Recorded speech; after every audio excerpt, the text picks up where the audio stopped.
We are continuing in our series, Masquerade. Tonight, he's going to be talking about Peter and the master's popularity.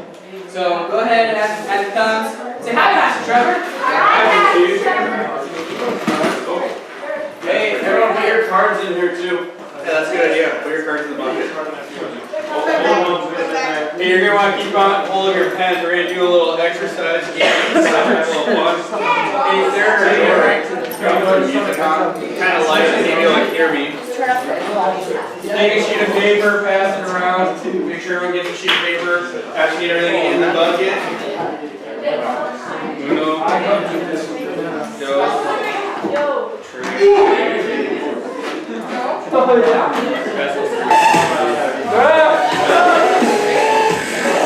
Oh, what up, guys? Here you go. Look at this. Turn yourself to 3 feet straight. How are you doing? Yes. Okay. I don't know. You're gonna hold it. I can't yell that loud. Well, you're gonna have to, because that's what I said.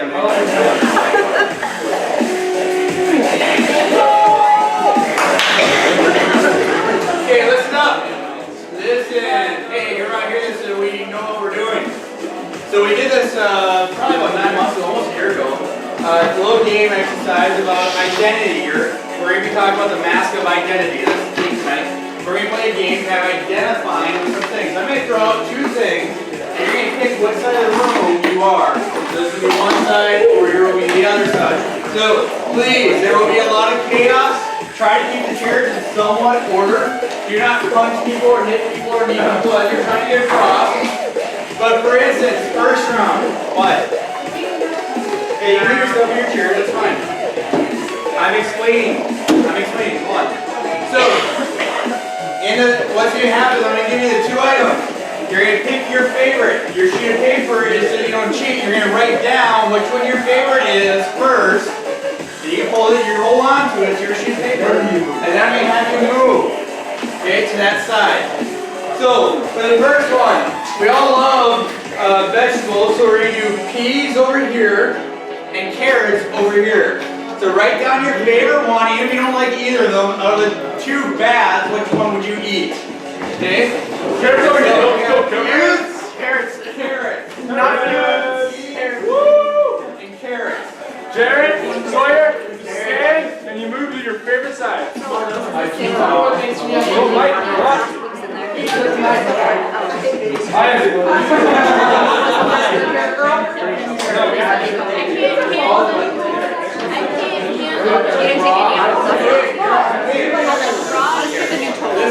Listen. Now, this is your challenge. I don't know if we have much of a challenge on this one. Get away from there. Now, if I was to look at your sheet of paper, or if Darren was to look at it, would it say over your carrots? Yes. Or would it say peas? Yes. Okay, now, in serious numbers, I would choose peas. Okay. Second one. Favorite color, pink or blue? Blue. Wait, what? Pink or blue? Pink will be over here, blue over there. Definitely blue. Come on, camera, hold on, get over here. I gotta go. Get out! Pink's over there. There is no middle ground. But there's always here. If you like your large, Great job! Guys. Listen, please write down your answer before you move those. Okay? So again, you guys all have blue on your sheet of paper? Yeah. You guys all have pink. Okay. Next one. Favorite season? Summer or winter? Wait, what? Summer or winter? And you can abbreviate it with like 1 letter. I like the weather. What is summer? What is winter? Summer choice. Summer. I have a good sunny skies. Wait, summer's over there. Winter's over here. Go to the mountains, go skiing, snowboarding.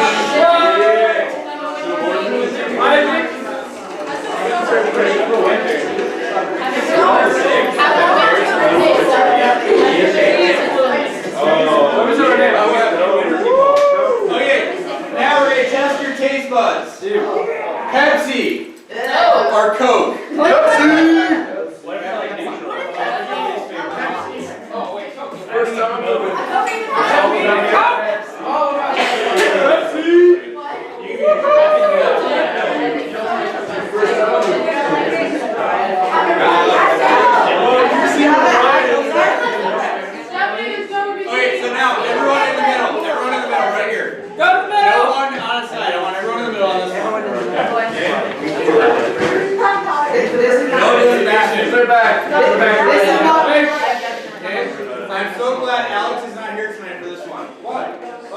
Oh, I know it. Ford What is that? or Chevy? Dodge in the middle. Dodge in the middle. That is not an option. Ford or Chevy? Yes.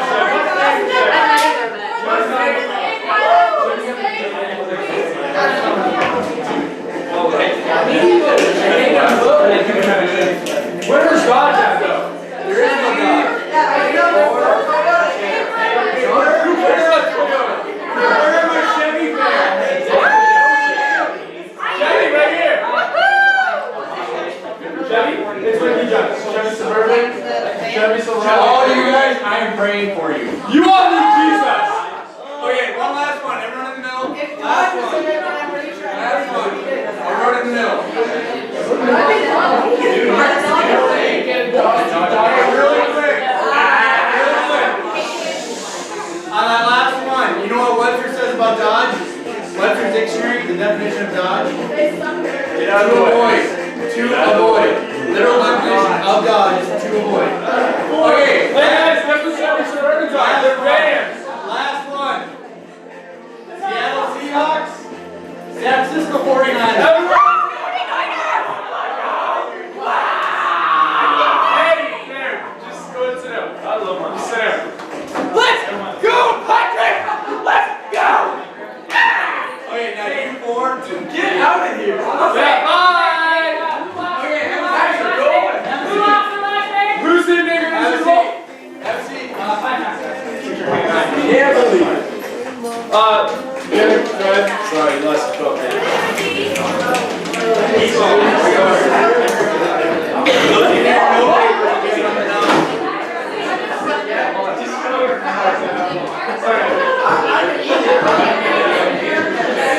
Okay, so listen up. Okay, I need your attention now. Okay, we can have fun, but it also times get somewhat serious. This game has a point to it, and it's the fact that we identify with things. Okay? It's that we identify whether it's peas or carrots or Pepsi or Coke or Seahawks or 49ers. We have identifying factors. Tonight, I want to show a video. It's from the Billy Graham Crusades of 3 people who have an identity issue. We're going to watch this, only about 15 minutes, and I'm going to come back and I'm going to share about Peter. I'm also going to share a personal story about me where I actually went into a time of depression in my life and how I dealt with it. And then we're going to talk about how we need to get rid of the mask of identity. So let's take a look at this video.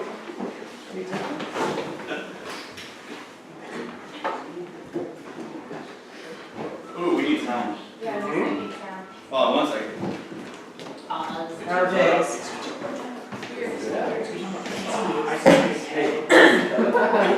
Wow, that was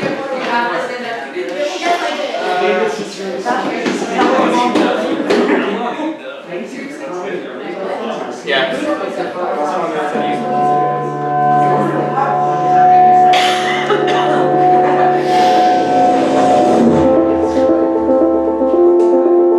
Do you know how many minutes there are in a day? 1,440. Do you know how many hours there are in a week? 168. It's interesting to me that rich people cannot buy more hours. Scientists cannot invent new minutes. You cannot even save time to spend it on another day. You've got a little time today, you say, well, I'd like to save it up for tomorrow. You can't do that. Do you number your days? Do you realize how important every single day is?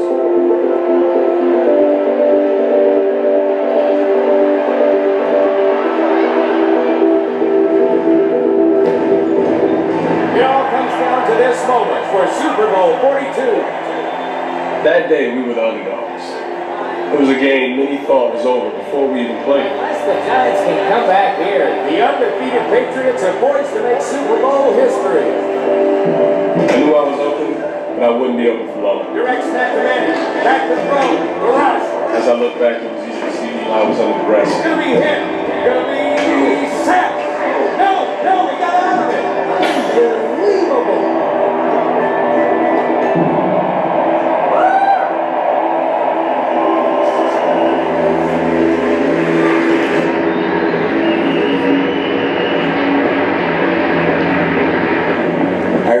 first moment when I became completely blown away and intrigued with the idea of being a magician.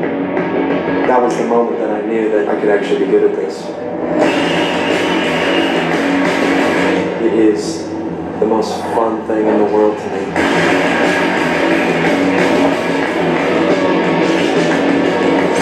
I tend to like questions a lot more than answers, and what a magic trick does is it forces you into a place of questioning, and it pulls the rug of reality out from underneath you to where you're literally left in a place where you don't know what is happening.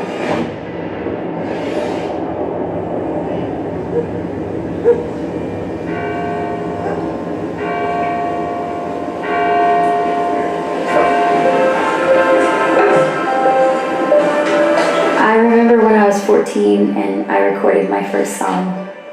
My mom actually helped me to record it. She had some recording gear, and this is the most amazing thing to hear yourself recorded.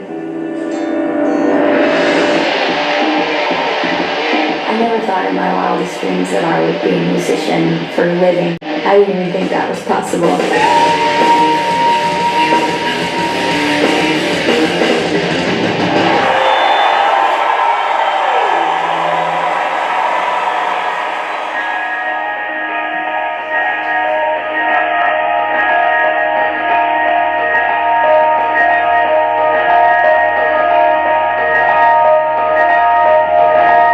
As a magician, you're very skeptical, and you realize that most of what's going on behind the scenes is fake or false. The idea of an all-powerful God seems incredibly silly. And when I talk to people that would go to church, I can remember thinking that they were just falling for a simple magic trick. It's like the Wizard of Oz, behind the curtain, controlling everything.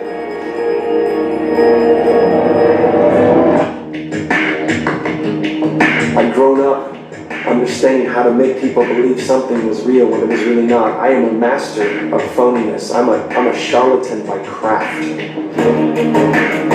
But I began to ask myself a big God question. I said, God, if you are real, then I need you to bring me back behind the curtain. I need you to show me how it works. And I need you to make this so real to me that I cannot ignore it.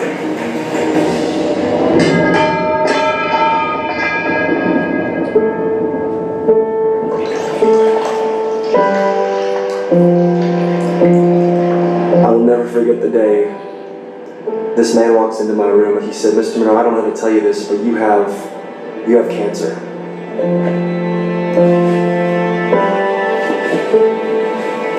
I said, what? And he looked at me and he said, Mr. Monroe, he said, we cannot cure you of your disease.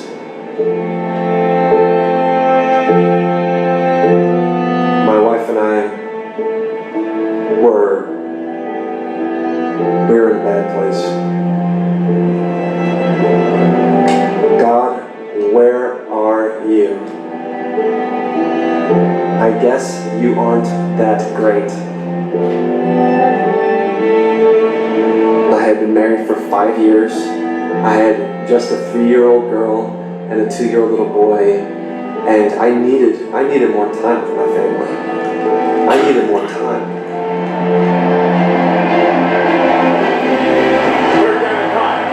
Takes the snap, pressure from the outside.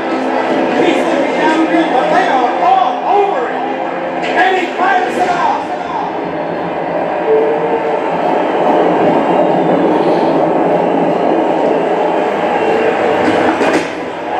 What a catch by Kyrie! How in the world did he do that? No idea.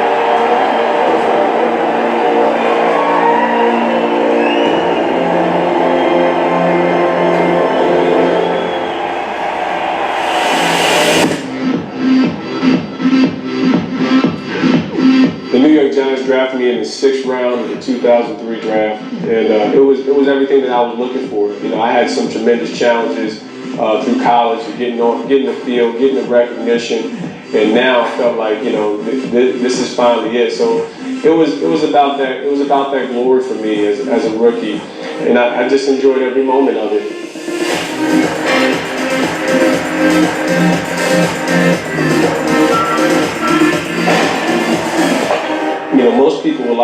that, you know, money would solve all your problems. And I found that the money only multiplied the evils that were in my life. It just gave me access to more of the things that I craved the most, whether, you know, if I had women, it just made me that much more likable by women. If I loved it, I loved alcohol. Now I was able to get all the alcohol I wanted. I love, you know, now, whereas maybe in time past I didn't have marijuana, now I'm able to buy all the marijuana that I wanted. You know, I was one person in public and a totally different person in private.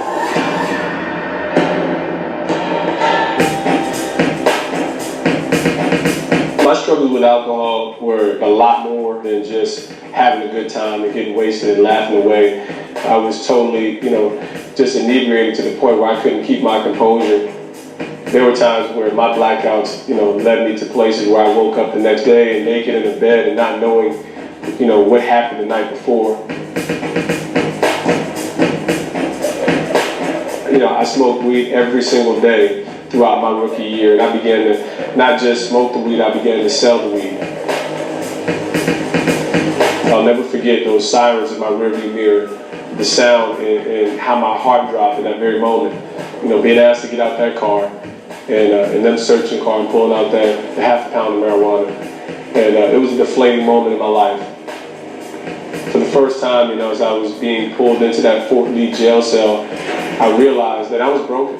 You know, I was broken and there was no one to look at other than myself.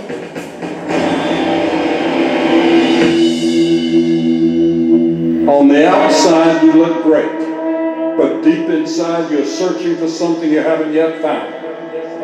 There must be something else in life than this.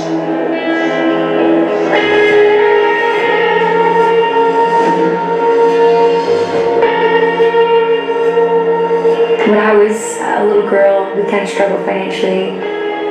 My mom being a single mom with 2 kids at 18, it was a difficult situation to be in. When I was 10 years old, my cousin, who was 3, was like a little brother to me. He was beaten to death by his stepfather. How could I trust in a God that would allow something like that to happen? It just spiraled into depression, and I ended up hanging out with people who had issues like mine in their life and ended up getting involved in drugs and just continued to fuel that depression.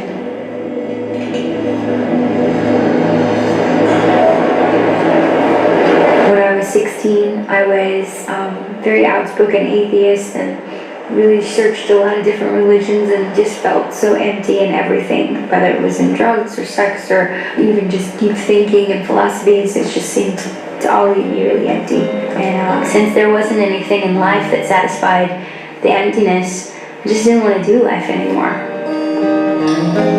There were times I cried myself to sleep at night. I made a plan to commit suicide. I just didn't want to wake up anymore. I just was tired of waking up, and I just thought, I can't keep doing this. Only to wake up, wishing that I didn't.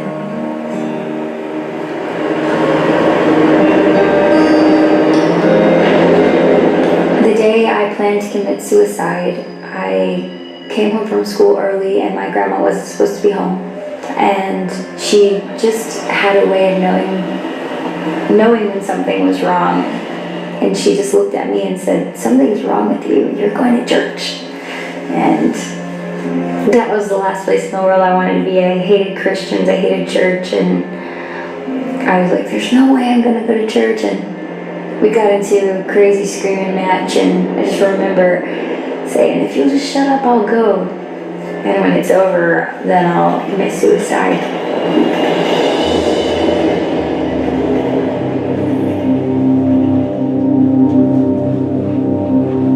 Millions are crying, what can I do to be saved from the pressures of life? The pressures are just so great.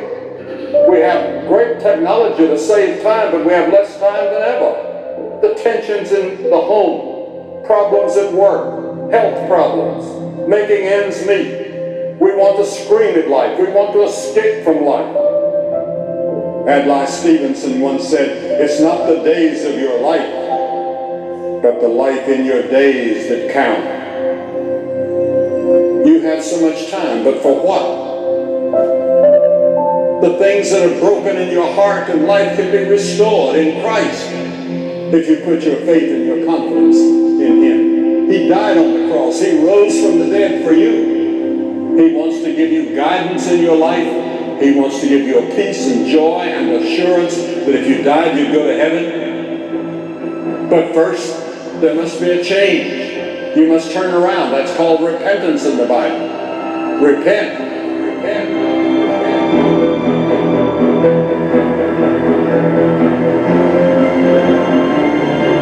When I was in that jail cell, I really just knew I was at the end of my own strength. I realized I'm 24 years old, NFL Special Teams Rookie of the Year, New York Giants Rookie of the Year, and I had everything that anybody could potentially want, but it didn't lead to anything apart from decay and death and disappointment. And I was broken. I was broken, and I realized that, there was no one to look at other than myself. And at that moment, nothing else mattered. I just knew I needed something more. I just cried out in desperation and just said, God, all I know is I need you. And that following weekend, after I got arrested, I ended up in the back of the church in a fetal position, crying and weeping out to God. I could no longer resist God's love. As I received God's forgiveness, I knew that I was new. The person of Jesus Christ was now a reality in my life. It wasn't just a myth. It wasn't just a figment or this idea. The forgiveness of sins is what actually sets man free. And I was immediately transformed. I knew that I experienced a love that had changed my life forever, and I knew there was never going to be any looking back for me.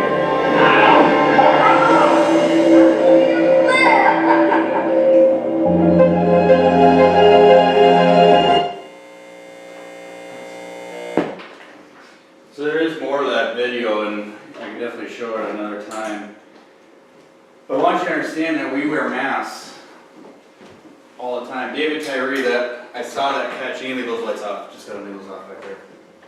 I saw that catch back when it happened. I was watching the Super Bowl, and that was by far the greatest catch I've ever seen in my life. And I think it's the greatest catch that even to this day has ever happened. But David was so wrapped up into the world and the money and the prestige that he got, the drinking and the partying and all that fun, until he had his world rocked just by going to jail and found himself in the back of the church in a fetal position. This man who just caught one of the greatest passes of all time in a fetal position in the back of the church. And in that weakness of his life, he took his mask off. The magician talked about even having a mask of falsehood. That it's his job to deceive people. He had that mask of deception on. And later on, his testimony goes on to say that it was through his illness, being diagnosed with cancer, having a bone marrow transplant, that he was healed and was rebirthed through that process. That it's actually a 19-year-old girl's blood in his body that made him live. And through that, he saw God. The musician talks about the mask of depression that she went through. And all of this prestige and everything that she had and wanted, but yet she was so depressed because she had no father. She goes into a church and finds out that there's a heavenly Father that cares for her. All three of them had a mask on. They're just different. I want to go back to Romans 12:2. We talked about this 2 weeks ago. It's going to be up here on the screen. It says, "Do not conform any longer to the patterns of this world, but be transformed by the renewing of your mind. Then you'll be able to test and prove what God's will is, His good and pleasing and perfect will." This is our theme verse through the month of October, that we need to be transformed. Maybe tonight you're wearing your own type of mask. And I'm going to talk about the mask of identity in just a minute. But maybe you're wearing your mask. The thing is about a mask, even though you try to cover it up who you are, you try putting it on to hide who you are, it doesn't change what's underneath of it. There's only one person that can change what's underneath you, and that's Jesus Christ. The blood of Christ is what changes you. There's a man in the Bible, his name's Peter. If you have your Bible, open to Matthew 26. I want to share this story with you, Matthew 26. I mentioned briefly a little bit ago, Peter was basically Jesus' right-hand man. Anywhere Jesus went, Peter was there. Peter was almost like a little puppy dog following him. And Peter tells Jesus, on the night he was to be betrayed, he says, Jesus, I will die for you. I will give my life so you can live. And in the story of Matthew chapter 26,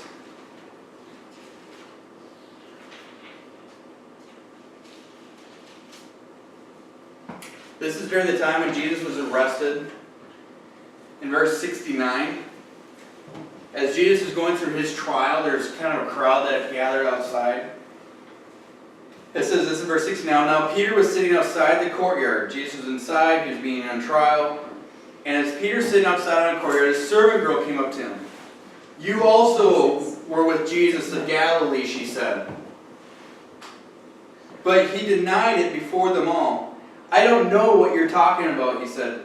Then he went out to the gateway where another girl saw him and said to the people, there, this fellow was with Jesus of Nazareth. He denied it again with an oath. I don't know the man. After a little while, those standing there went up to Peter and said, surely you are one of them. Your accent gives you away. Then he began to call down curses on himself, and he swore to them, I do not know this man. And immediately a rooster crowed. Then Peter remembered what the words of Jesus spoken. Before the rooster crows, you'll disown me 3 times. And he went outside and wept bitterly. You see, Peter was forewarned. He was given a chance to avoid putting on a mask. You see, when Peter was with Jesus, he didn't have a mask. He was vulnerable. He went up to Jesus. Jesus, I don't get this story. I don't get that story. Help me out. Why this? Why that? He didn't care about what people thought. But when Jesus was arrested, when his identity was taken away of being a follower of Jesus, then he put the mask on. You see, some of us, we grow up, and we basically grow up with our mask on. In our households, in schools, from day one of kindergarten, we walk in, we put that mask on, and we're shy. We're shy, we don't care. I'm going to hide, I don't want people to see me. And we put this mask on, and we grow into that mask of shyness. And that's the way you live the rest of your life. Some of you put on the mask of being a bully. Your identity is being that strong guy that no one's going to take you for granted. And you put that mask on. Some put it on later in life. As you go through maybe a trial at home, maybe mom or dad, they left the home. Or maybe your dad's abusing you. And you put on that mask of, hey, my life's good, I got it all together, but really inside you're broken up. Back in 2007, I was pastoring at a church in Minnesota. I went through this worst time of my life. I grew up in church. I had a father and a mother. I had 4 or 5 other siblings. At this time, 2007, I'd been married for 6 years. I loved my wife. I loved my life. Except in this moment, I went through a time of depression. What was happening is in that moment, at that ministry time, I was 26 years old. I'd been pastoring for 2 years. And I thought I knew what I was doing. But I had people come up to me and say, you're a dictator. You're power hungry. You're an embezzler. You're all these names that just started calling me. And eventually I found myself on the couch going, wait, God, I thought you called me into ministry. Why are all these people just ripping on me? Why are they tearing me down? God, I don't get it. You called me here now. I have nowhere to go. And I found myself on the couch. I literally slept for 2 weeks straight in depression. I didn't know how bad it was until after it. But my wife tells me, Trevor, I didn't know who you were. She'd never seen me that weak. I've always worked every day of my life since I could ever work. I've worked since the age of 12, mowing yards and all that kind of stuff. But in that moment, I couldn't do anything. In that moment, I had a daughter. Actually, I had 2 daughters. One was just 9 months old. The other one was 1.5 years. I couldn't lift them. I couldn't hold them. I couldn't play with them. I was just so depressed. But in those 2 weeks, I still had to preach on Sunday. In those 2 weeks, I still had to teach on Wednesday nights. And as a good old pastor, I had to put a smile on my face. I had to make it look like I was enjoying what I was doing.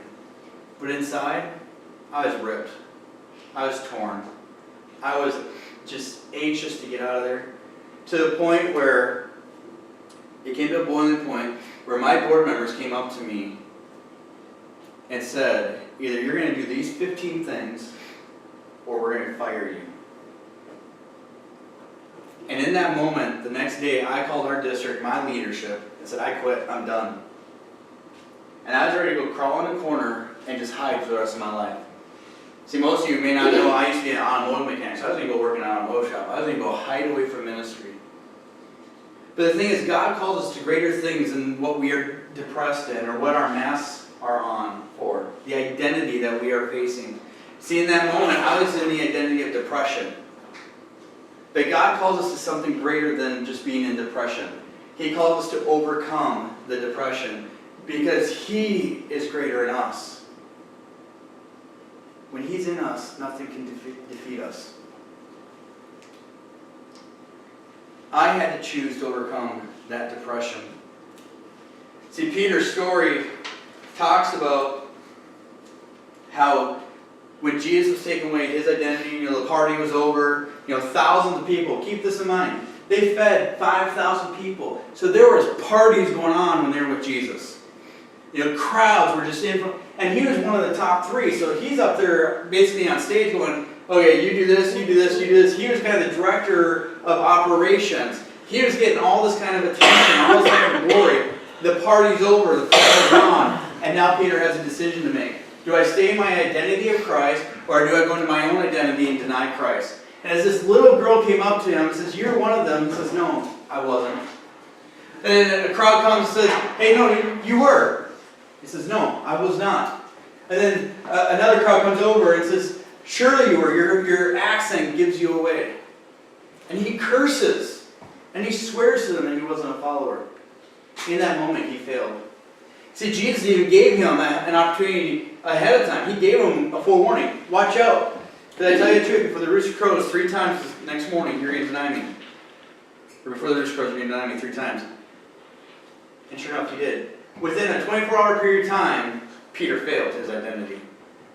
He put that mask on because he didn't want to be identified with this guy that's on trial.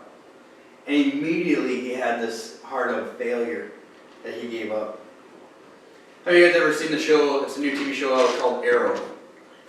Any of you? Really? Yeah? Come on. Arrow. A-R-R-O-W. Arrow. It's basically a brand new show. I love this show. It's relatively a clean show. There's not a lot of the gory stuff. There isn't a lot of the whole sex stuff or anything like that. But it's basically the modern day Robin Hood is what it goes. And I'm going to give you a little bit of the storyline because there's something about the story that applies here. So this movie, or this TV show called Arrow, there's this rich billionaire kid, Oliver. Oliver was on a ship with his dad and it was actually his girlfriend's sister. Yeah, that's messed up. And the ship gets shipwrecked. And the girl dies. He finds himself on a life raft with his dad and one of the other shipmates. His dad ends up committing suicide and killing the shipmate just so that Oliver could live. But his dad says one thing to him. Do you know what that is? Do you remember? Yeah. Survive. You need to survive to right my wrongs. And so Oliver, this rich billionaire kid who's been just a selfish brat, lands on this island. And about a day on the island, all of a sudden he gets shot in the shoulder with an arrow. And he finds himself in a cave, and this Japanese guy with this big long hairy beard and long hair is giving him medicine to heal. And he's like, why did you shoot me with an arrow? He goes, it's to protect you. I had to put you down so I could bring you here, because if you were on this island, you will get killed. Now, a rich billionaire kid have no idea how to defend themselves. That's why they have bodyguards for, right? And so this Japanese guy says, just survive. You need to fight to survive. You need to have the willpower to survive. And he goes out, and all of a sudden there's all these other guys out there, this Australian army that we don't understand why they're on the island yet. I'm only in episode 12. We don't understand why they're on the island yet. But they're out to catch this Japanese guy. Well, they find Oliver. They kidnap him. They stab him with swords in like 10 places to try getting him to tell him where this Asian dude is. And Oliver wouldn't give it up. He had just this resolve to fight to survive. And he gets loose, and And long story short, he gets saved from the island 5 years later, goes home, and he becomes this vigilante. He's a green-hooded man that goes around and is trying to turn his city around. He's Green Arrow. Yeah, it's Green Arrow. It's called Arrow is the show. Well, the superhero that they made him off of is called Green Arrow. It's not wrong. Sorry. Just say. I'm just saying. What's that? I'm saying this is my story. So anyways, he becomes a vigilante. I'm not that up into the comics thing, so forgive me. But anyways, he becomes this vigilante. He goes around and he's killing, or not killing, but he's trapping all these bad guys and trying to save. But the thing that drove him off that island is a will to survive. He now had a new identity, and he's got to save people. So what I want to challenge you with tonight, Theron, if you come, what I want to challenge you with tonight is that if you have a mask on and you're facing depression, you're facing anxieties, you're facing whatever it is in your life, you have an opportunity to take it off tonight. You saw that video where David Tyree and the musician had this opportunity to take their mask off and become real with God. It's in a moment. Tonight can be your moment. If you're facing that depression, you're facing that anxiety, and you've been putting on a mask of joy, you've been putting on this mask of excitement, but really you're just ripped up inside, you can take that mask off tonight. When I went through my depression times, it took someone to say, I believe in you. So my leadership said, I believe in you. And in that moment, I decided, I'm greater than this challenge coming against me, and I'm going to fight. You need to have that resolve to fight. 3 things we learned from Peter tonight. Is first of all, Peter walked away from the crowd to hide from his identity. When that girl came to him, he walked away. Second thing is Peter spoke out against his identity. No, I wasn't one of them. And thirdly, Peter cursed his identity. Some of you may be walking away from your identity of who you truly are. Some of you may be speaking out against your true identity.